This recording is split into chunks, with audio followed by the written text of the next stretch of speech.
কোরবানির জন্য ভালোটা দিয়ে নষ্ট করবো কেন? আগুনেতে জ্বালিয়ে দিলে এর থেকে পচাগুলো দিয়ে আসি।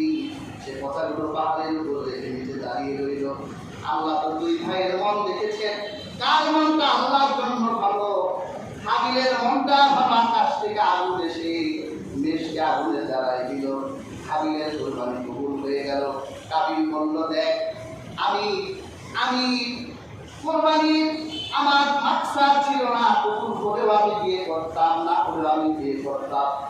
তুই যদি আমার কথা না শুনিস রে হাবিল, তাহলে আমি তোরে হত্যা করে ফেলবো। তখন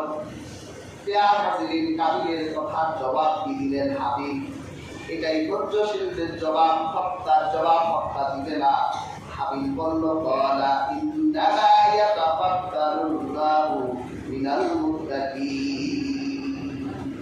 শুনে রাখো ভাই, আমিও বলবো না আমি তোমাদের মেরে ফেলবো, তবে আমি তোমাদের জবাব দিলাম, মুত্তাকিদের কুরবানি আল্লাহ কবুল করে। তাহলে কুরবানি কবুল হবে কারটা? মুত্তাকিদের কুরবানি কবুল হবে, অন্য কারো কুরবানি আর কবুল হবে না। প্রিয় হাজিরিন, এই ঘটনা বলা মাকসাদটা একটু শেষ করে দেই। হাবিল ঘুমিয়েছে, কাবিলের মনে তো হিংসা, পৃথিবীর প্রথম হিংসা তৈরি হলো। একজন আরেকজনকে আমরা খারাপ চোখে দেখে, এগুলো কি হিংসা। হিংসা এত খারাপ একটি অস্ত্র, এই হিংসা পৃথিবীর গোলা বাদুদের থেকে হিংসা সৃষ্টি খারাপ। আল্লাহ রাসূল বলেছে, মানুষের নজর সত্য। যদি কোনো ব্যক্তির দিকে খারাপ নজরে তাকায়, পৃথিবীতে এইরকম অনেক ইতিহাস আছে, খারাপ নজরে তাকাবার কারণে ওই মানুষ অসুস্থ হয়ে মারা গেছে। পৃথিবীর কোন চিকিৎসা তাকে সুস্থ করতে পারে। এজন্য হাজিরিন, হিংসা নজর থেকে বাঁচতে হলে আপনাকে রাসূলুল্লাহ দোয়া শিক্ষা দিয়েছেন। আল্লাহ দাবি করেছেন, তোমরা প্রত্যেক দিনই দোয়া করো, আউযু বিকালিমাতিল্লাহি তাম্মা মিন কুল্লি শাইতানিন ওয়া হাম্মা ওয়া মিন কুল্লি আইনিন লাম্মা। রাসূলুল্লাহ নিজে এই দোয়া করতেন। আল্লাহর হাবিব হাসান আর হুসাইনকে প্রত্যেক দিন এই দোয়া করে দিতেন। আমরা তো দাদা বাবারাও নিজেরাও জানি না, নিজেরাও শুনেই না, নাতিদেরও নিজের প্রতিতে, নাতিদের শরীরের প্রতিতে। নজর কি শক্ত। আপনি হেঁটে যাচ্ছেন, আপনার পাশ দিয়ে আপনারই এক ভাই আসতেছে, আপনার দিকে খারাপ নজর করেছে, আপনি তো আর বুঝেন নেই, কিন্তু আপনি ক্রস করছেন, যাওয়ার পরে আপনার মাথা ব্যথা শুরু হয়েছে, পেট ব্যথা শুরু হয়েছে। আপনি নামাজে আসতেছিলেন ভালো একটা মন নিয়ে, কিন্তু তার বদনজরের কারণে আপনি নামাজে দাঁড়িয়েছেন, আপনার ঘুম আসতেছে, নামাজে মনোযোগ নষ্ট হয়ে যাচ্ছে, অলসতা আসতেছে। এগুলো নজরের কারণে হয়, মানুষের নজরেও হয়, জিনের নজরেও হয়। এই জন্য হাজিরিন, নজর থেকে বাঁচতে হলে হিংসার নজর বড় খারাপ। এই জন্য আপনাকে দোয়া করতে হবে। ওটা না পারলে ন্যূনতম আপনি সূরা তালাকের শেষ আয়াতটা বলে, আল্লাহ আপনি হিংসা থেকে আমাকে আশ্রয় দান করেন। তাহলে প্রথম হিংসা আসলো কাবিলের ভিতরে, তার হিংসা তার ভাই। সে বলল, আমার ভাইকে আমার যে করেই হোক তার পৃথিবীর মুখ থেকে মুছে দিল। হাবিল তাফসীরের কিতাবে এসেছে, হাবিল সে পশুগুলোকে চরণভূমিতে ছেড়ে সে যখন ক্লান্ত হলো, কিন্তু বিশ্রামের জন্য একটা পাথরের সাথে সে মাথা লাগিয়েছে। কাবিল তো মুখ পেতে আছে, শরীরে তার রাগ, বড় একটা পাথর দিয়ে হাবিলের ঘুমন্ত হাবিলের মাথার উপর পাথর মারল। এক পাথরেই হাবিল মারা গেল। পৃথিবীর প্রথম অপরাধ হলো হত্যা। এই জন্য হাজির আল্লাহ হাবিব বলেছে, এই পৃথিবীতে যত মানুষকে হত্যা করবে, সমস্ত হত্যার একটা পাপ হাবিলের আমল নামায় যাবে। কারণ সে হত্যার দাগ তৈরি করেছে, সে পূর্ব মানুষকে হত্যা করা শিখিয়েছে। বিয়ার হাজিরিন, আজকে আখিরুজ জামান, আল্লাহ হাবিব বলেছেন, শেষ যুগে হত্যা বাড়বে, হারাজ বাড়বে। আজকে এই পৃথিবীর এমন কোনো দিন অতিবাহিত হয় না যে দিন মানুষ না হত্যা হয়, মানুষ না খুন হয়। তবে আল্লাহ হাবিব বলেছেন আল কাতিলু ওয়াল মাকতুলু ফিন্নার, শেষ যুগের হত্যাকারীও জাহান্নামে যাবে, আর যাকে হত্যা করা হবে সেও জাহান্নামে যাবে। শেষ যুগের হত্যাগুলো হবে অন্যায়ের উপরে। একজন আগে সাদাবাজি করতো, আরেকজন পরে সাদাবাজি করতে আসছে, এক সাদাবাজ আরেক সাদাবাজ কেন, তাহলে তার মাপ তার ঘাড়ে আর যাবে না, দুইজনে অপরাধের উপর আছে, দুইজনই জাহান্নামে যাবে। তবে কেউ যদি ন্যায়ের ভিত্তিতে মারা যায় তাহলে তার গুনাহ হত্যাকারীর আমলনামায়। পেয়ার হাজিরে হাবিল তো মারা গেল, কাবিল চিন্তা করলে এখন কি করবো, আব্বাও তো হজে চলে গেছে, কি করা যায়? অনেক বর্ণনা এসছে 40 দিন পর্যন্ত হাবিলের লাশ কাটে নিয়ে ঘুরেছে, অনেক বর্ণনায় 40 বছর পর্যন্ত ঘুরেছে। কি করা যায়? জঙ্গলে রাখবো না পানিতে ভাসিয়ে দেবো, কি করবো? 40 দিন পর আল্লাহ পাক দাফন করার ব্যবস্থা শিক্ষা দিলেন, 2টা কাঠ পাঠালেন। কাবিল বসে আছে হাবিলের লাশ নিয়ে কান্না করছে, কি অন্যায় করলাম, একটা আপনকে বিয়ে করার জন্য আমার নিজের আপন ভাইটাকে আমি মেরে ফেললাম, তার ভিতরে অনুশোচনা আসলো, কি অন্যায় কাজ করে ফেললাম, শয়তান আমাকে কিভাবে ধোঁকা দিল। সে কান্না করছে, এমন সময় দেখে গাছের ভিতরে 2টা কাঠ ঝগড়া লেগেছে, একটা কাক আরেকটা কাঠকে মেরে ফেলেছে। এইবার ওই মৃত কাঠটাকে যখন মাটিতে পড়লো তখন জীবিত কাঠটা মাটি তুললো, গর্ত বানালো, তারপর ওই কাঠটাকে ফেলে মাটি চাপা দিয়ে দিল। কাবিল বলল এই বুদ্ধি আমার মাথায় আসলো না কেন? সে তার ভাইকে মাটিতে দাফন করে আর বাড়ি ফিরে নাই, নিজের অনুশোচনা নিজের ভাইকে মেরে ফেলেছে এই দুঃখে। এরপর এই কাবিল পৃথিবীর চারদিকে ছড়িয়ে ফেলেছে, রাত কান্না করেছেন, কি অন্যায় করলাম। পেয়ার হাজিরি, আল্লাহ রাব্বুল আলামিন কাবিলের কুরবানি কবুল করলেন না, হাবিলের কুরবানি কবুল করলেন। কারণ হলো হাবিল ছিল মুত্তাকি, তাকওয়াবান, তিনি সবসময় নিজের পছন্দের উপর আল্লাহ পছন্দকে প্রাধান্য দিতেন। এই জন্য যারা কুরবানি করবে তারা সবচেয়ে হালাল পয়সা যেটা হবে এই পয়সা দিয়ে বদলে যাবে।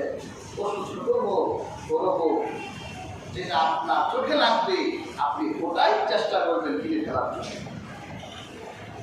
এরপর নিজে যে কয়দিন আপনার কাছে থাকবে আপনি নিজে শ্রম দিবেন, কাউকে দিয়ে নয়, আপনি শ্রম দিয়ে তার সাথে একটা ভালোবাসা, পশুটার সাথে একটা ভালোবাসা তৈরি করবেন। ভালোবাসার পশু কুরবানি দিতে কি হয়? কষ্ট হয়। এইভাবে আল্লাহ তাআলা কুরবানির জন্য আমাদের এই উম্মাহকে পশু দিয়েছে, যে পশুগুলো চরম হালাল পশু। যেমন গরু, ছাগল, উট, দুম্বা, মেষ, ভেড়া, এগুলো কি দেওয়া যায় কুরবানি? কিন্তু হাজির আজকে পৃথিবীর সব জায়গায় গরু কুরবানি দিতে পারে? আমাদের পার্শ্ববর্তী মুসলিম হিংসুক একটা রাষ্ট্র আছে ভারত, এখানে চরমপন্থী, উগ্রপন্থী, সন্ত্রাসীপন্থী একটা দল এখন সরকার গঠন করেছে। এই চরমপন্থী, উগ্রপন্থী, সন্ত্রাসপন্থী এই দলটি তাদের সংসদে আইন করেছে 2026 সালে ভারতে কেউ গরু জবাই করতে পারবে না। ইতিহাস ভুলে গেছে, তারা ইতিহাস ভুলে গেছে। এই বাংলায় তারা কখন দায়িত্ব করেছিল?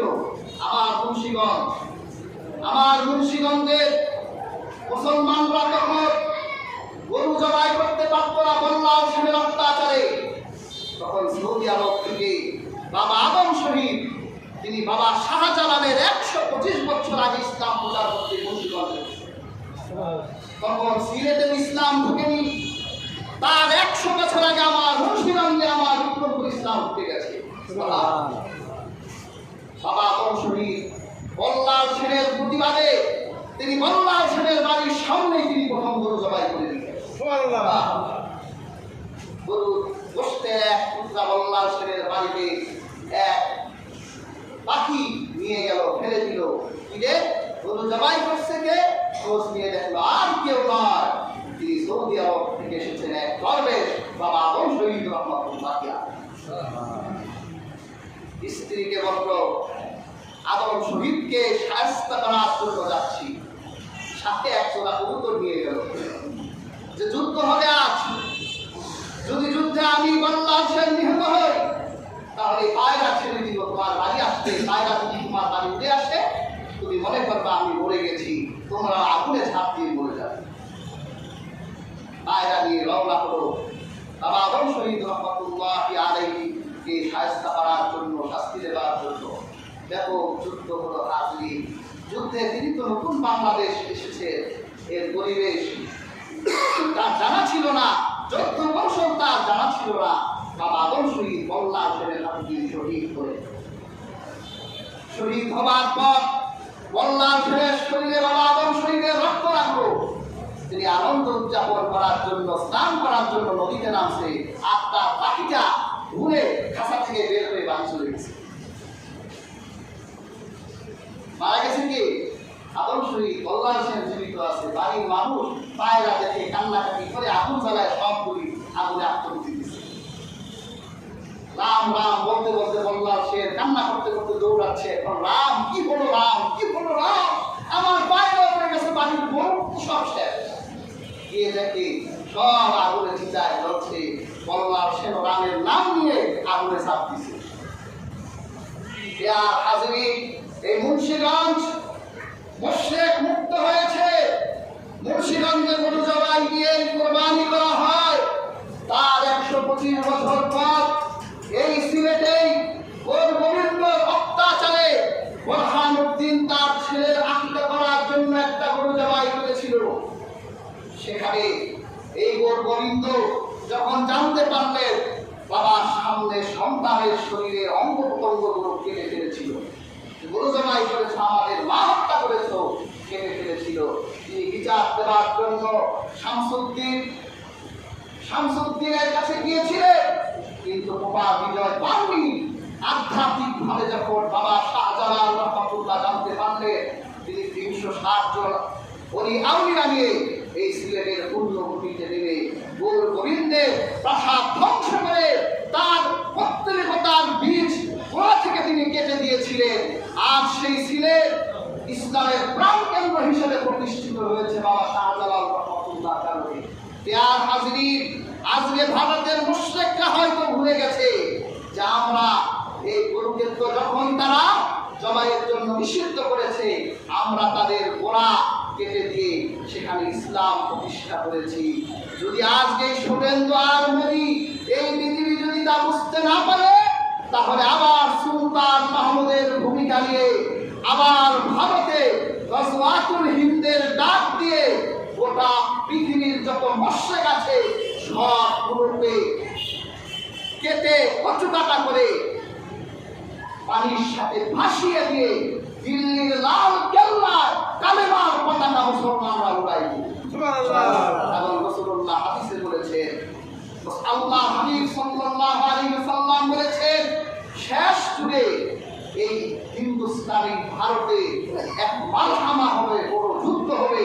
আল্লাহ হাবিব বলেছেন, এই যুদ্ধে যত মুসলমান শহীদ হবে সব জান্নাতে চলে যাবে। এই যুদ্ধ হবে অনেক বড় যুদ্ধ। এই যুদ্ধে মুসলমানদের জীবন বিপন্ন হবে, শহীদ হবে। আল্লাহ হাবিব সাল্লাল্লাহু আলাইহি ওয়াসাল্লামের হাদিস থেকে বোঝা যায়, ওই যুদ্ধে মুসলমানের রক্ত রঞ্জিত হয়ে যাবে ভারতের মাটি। তারপরে মুসলমানরা পিছপা হবে না, তারা এই গজওয়াতুল হিন্দ দিয়ে তারা কাফের আর মুশরিকদের পৃথিবীর বুক থেকে মুছে দিবে।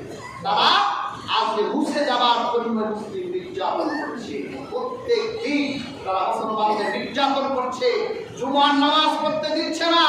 যখন জুমার নামাজে মুসলমানরা কাতারে দাঁড়ায়, তারা পেছন দিক থেকে ঢোল তবলা আর বাঁশি দিয়ে তারা মুসলমানদেরকে নামাজ পড়তে দেয় না।